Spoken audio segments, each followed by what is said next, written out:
Lorsqu'on considère les solutions aqueuses du point de vue de leur conductivité, il y a les solutions d'électrolytes, celles qui conduisent le courant, d'électrolytes forts, qui vont bien conduire le courant parce qu'elles contiennent beaucoup d'ions qui peuvent provenir de sel, d'hydroxyde ou d'acide fort. Puis il y aura des solutions qui vont conduire peu le courant, qui vont contenir peu d'ions et une grande quantité de molécules intactes, seront les électrolytes faibles, et puis les non-électrolytes qui ne conduisent pas du tout le courant. Alors les électrolytes forts ont déjà fait le sujet de la vidéo précédente, donc on va maintenant s'attaquer aux électrolytes faibles. Alors, ils conduisent peu le courant parce qu'ils contiennent peu d'ions. Donc, quelle est l'origine de ces petites quantités d'ions? Ça va être une ionisation. Donc, les solutions qui donnent des électrolytes faibles vont être des bases faibles, des acides faibles. Donc, il va y avoir, comme pour les acides forts, une fabrication d'ions par une réaction acide-base, mais elle ne va pas être complète. Donc, ça concerne non plus les acides forts, mais les faibles, donc pas les 6 premiers, donc, qui étaient cités dans les acides forts. Ce n'est pas ces 6 molécules-ci qui sont les 6 premiers dans le tableau des constantes d'acidité, mais tous les suivants. Donc, il y en a beaucoup plus qui sont faibles. Ils peuvent avoir la forme de HX, les acides binaires, ou HXO, les acides ternaires, ou encore beaucoup d'acides organiques. Ce sont des acides faibles, avec la fonction acide en organique qui est COOH. Alors, que va-t-il se passer une fois qu'on va mettre dans l'eau ces molécules? Donc, ce sont des molécules acides, elles sont donc ionisables, mais plus complètement ionisables, juste partiellement. Donc, l'eau va arracher H+, comme elle le faisait pour les acides forts, et former H3O+, donc qui est H2O, qui a gagné un H supplémentaire et une charge positive.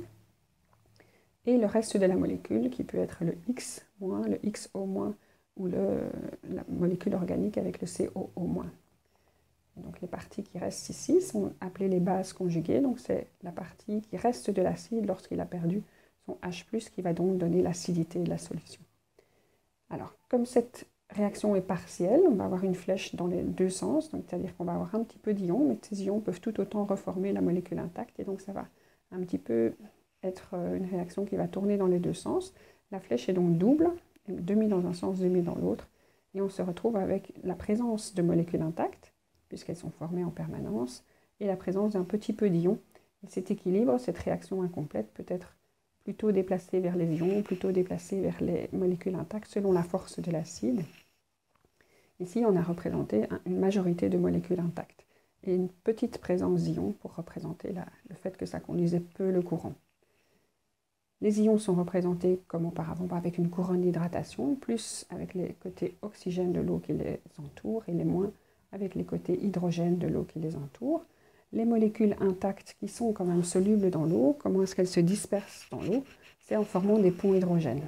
Alors, les ponts hydrogènes sont représentés par ce petit zigzag et les petits triangles sont des molécules d'eau. Donc ceci est un modèle d'une solution d'électrolyte faible, présence de molécules intactes et d'un tout petit peu d'ions. Alors à part les acides faibles donc, qui se font arracher leur acidité par l'eau, il y a aussi une base faible moléculaire neutre qui peut donner une solution d'électrolyte faible, c'est l'ammoniac, NH3. Alors elle est représentée ici en représentation de Lewis, et elle est une molécule basique, et donc elle sait arracher un H. Donc les acides, ils donnent H+, et les bases, elles prennent H+. Alors face à l'eau, donc elle va arracher un hydrogène à l'eau, donc on va se retrouver avec une molécule d'eau qui a perdu un H, donc il ne va plus en avoir ni 2 ni 3, elle ne va plus en avoir qu'un, et donc ça va former du OH-, un ion hydroxyde. Et la présence d'ion hydroxyde, ça donne une basicité à la solution. Donc on dissout une base dans l'eau, la solution devient basique.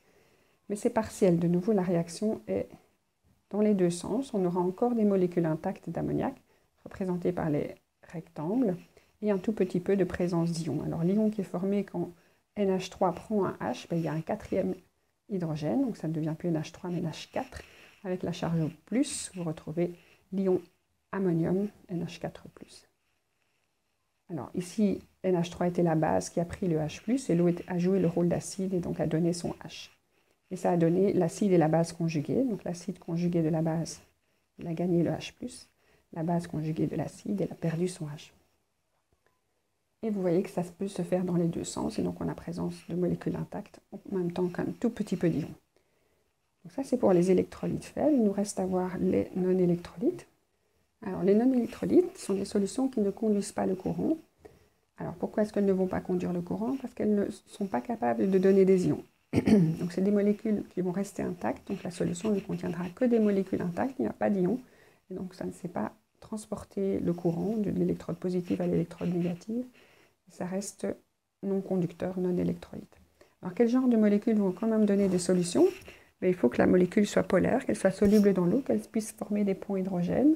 Alors, j'ai représenté ici par exemple de l'éthanol, donc qui est une molécule organique, qui contient 2 carbones et 6 hydrogènes, un oxygène présenté de cette façon. Donc, la chaîne hydrocarbonée CH2, CH3, qui peut s'allonger autant qu'on veut, est une zone qui est plutôt apolaire, avec le A privatif.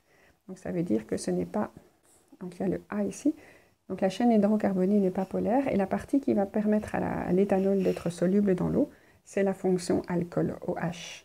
Ça, c'est une zone qui est polaire, avec une liaison covalente polarisée vers l'oxygène.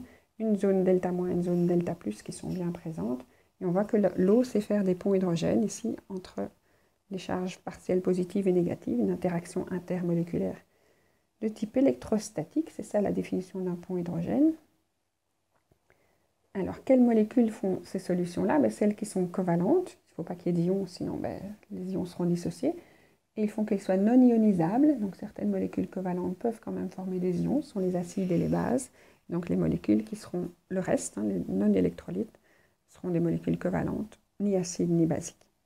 Alors, comment représente-t-on les équations de dissolution simple, donc sans dissociation, sans ionisation?